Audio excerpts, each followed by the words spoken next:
If you're looking for signs that the state's Democratic machine is losing sway, you could turn to Jersey City's recent runoff elections, where the powerful Hudson County Democratic Organization couldn't deliver a mayoral win for former Governor Jim McGreevey, who lost to progressive James Solomon. And in a surprising twist, 2 incoming council members won without the county party's backing, instead endorsed by the Democratic Socialists of America, joining a growing slate of DSA-aligned officials nationwide. Senior correspondent Joanna Gagis spoke with the pair about whether this is a moment or a movement. It just means to put working class people in power. 2 Democratic Socialists have been elected as council members in Jersey City. Jake Efros, who's a teacher, and Joel Brooks, a labor organizer. Jake and I now have the opportunity to show people in New Jersey and Jersey City what Democratic Socialism is by the work that we do. Efros and Brooks won in runoff elections last week and will be taking office along with a new crop of elected officials, including Mayor-elect James Solomon. The 2 won at a time when Democratic Socialism is having a moment nationally, including the historic win of Zoran Mamdani as New York City's next mayor. I am a Democratic Socialist. Too many working people cannot recognize themselves in our party. And too many among us have turned to the right for answers to why they've been left behind. And like Mamdani, Efros and Brooks were both backed by the Democratic Socialists of America, or DSA, which is the largest socialist organization in the country. They say some voters didn't know what Democratic Socialism meant. Here's how Efros explains it. Right now, I think it's clear big business interests, the corporations, people at the top of capital enterprise, they're in power. They're calling the shots. Their preferred politicians have been making decisions for us, and it's time to flip the script and actually have ordinary people in power. And that's from the bottom up, not the top down. By and large, Democrats and Republicans denounce socialism and say it's been a failed experiment. What do you say to that?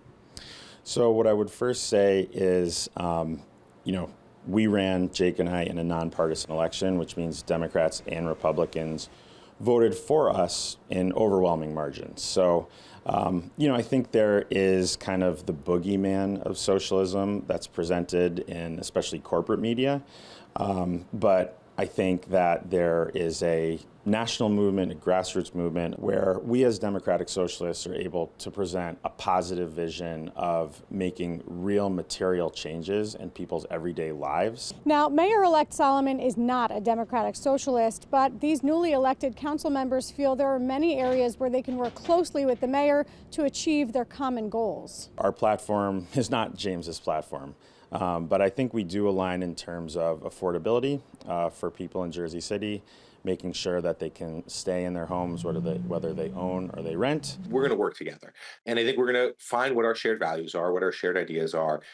These are people who care deeply about Jersey City. They care deeply about making Jersey City more affordable. And so we're going to agree on a lot. And I think we're going to find those areas of agreement and push to make sure their residents in the West Side and in the Heights have a more affordable city to live in. As Councilman Solomon and I worked together on the Right to Council campaign, where we pushed through really historic tenants' rights and won millions of dollars into Jersey City's affordable housing from developers. So we already got to work together. I'm excited to continue to work together.